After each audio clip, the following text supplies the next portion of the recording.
Flat Earth o Hollow Earth? Alin sa dalawang hypothesis na yan ang mas kapanipaniwala?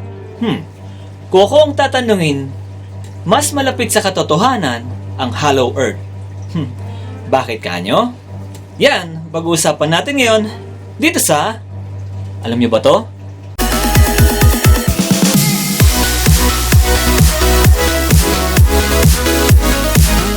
Simulan muna natin sa kung ano ang napag-aralan natin sa school na ang Earth ay merong 5 basic layers.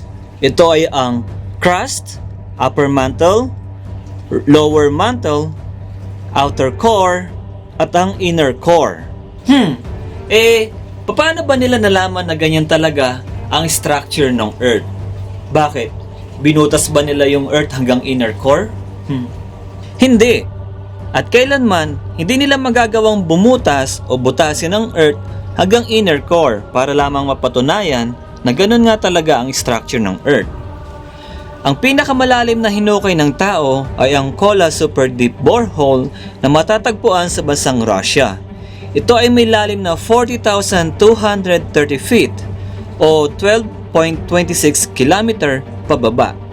Pero ayon sa pag-aaral ng mga seismologists, ang Earth crust ay may lalim o kapal na 70 kilometers or 229,659 feet. Ibig sabihin lang nun ang pinakamalalim na hinukay o binutas ng tao pababa sa center of the Earth ay wala pa sa kalahati ng Earth's crust? Tama ka dyan. Wala pa nga sa kalahati ng Earth crust ang pinakamalalim na hinukay ng tao. At ang pamamaraan na ginamit ng mga seismologists ay ang pagsukat gamit ang seismic waves. Ang seismic waves ay produkto ng mga nagaganap na lindol sa ilalim ng lupa. Ang mga waves na ito ay nagtatravel sa bawat layer ng Earth at mapipick up lamang ng seismometers. Kaya naman kung gaano kabilis dumaloy ang mga wave sa bawat layer ay siyang pagbabasihan nila kung anong element properties at distance ang nasa pagitan ng pinagmulan ng lindol at ng seismometers. At hindi pa rin natin masasabing 100% accurate nga ang lahat ng ito dahil wala namang anumang physical evidence na pamamaraan ng pagsukat at pag-check ng mga element ang naganap sa loob o sa ilalim ng lupa. Kaya naman ay merong malaking chance o possibility na totoo ang Hollow Earth hypothesis. Para po sa kaalaman ng lahat, kung mapapansin nyo na hypothesis ang ginagamit kong term para sa flat o hollow earth at hindi theory ay sa dahilang ang hypothesis ay isang suggested explanation at pagsusuri ng isang pangyayari, kababalaghan o ng mga bagay na very limited lang ang mga ebidensya, data at patunay. At ang hypothesis ay maaring tanggapin o tanggihan ng siyensya. Maaring totoo at maaring hindi. Samantala ang theory naman ay ang well-tested, verified at proven na hypothesis at suportado ng mga ebidensya at data at maaari pa ring maging mali o tama mula pa rin sa patuloy at masugid na pag-aaral dito. Kung ganon, kailan at sino ang nagsimula ng Hollow Earth hypothesis na yan?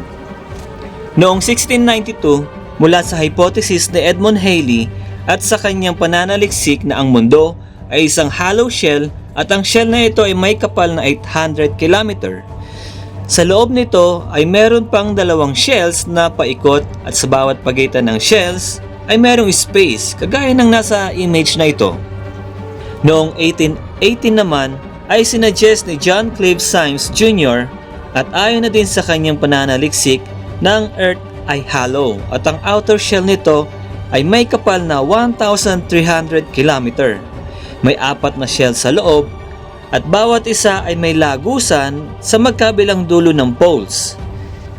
Isa si John Clive Symes sa naging tanyag na Hollow Earth proponent noong mga panahon na yon. Noong 1906 naman na isinulat ni William Reid ang Phantom of the Poles na sumusuporta sa idea na hollow ang Earth pero walang mga interior shells at inner sun. At ang isa sa mas tumatak na pag-aaral at pagsusuri ng Hollow Earth ay ang kay Marshall Gardner, na mula sa pagiging hypothesis, ito ay naging isang Hollow Earth Theory. Bakit kanyo? Yan ang itutuloy natin sa part 2 ng Hollow Earth series natin. At kung meron po kayong correction o karagdagan sa video na pinanood nyo ngayon, ay pwede po kayong mag-iwan ng comment sa comment section below.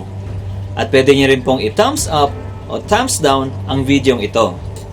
At shoutout nga po pala kila Aika Areha, kay Alma Lopez, kay Dwayne Manalang, kay Kate Nathan Ronsairo, kay Kyle Ferrol, kay Melvin Baloya, kay Milky Tahero, kay Ren Joshua Gaming, kay Romulo Rufino, at kay Ryan James.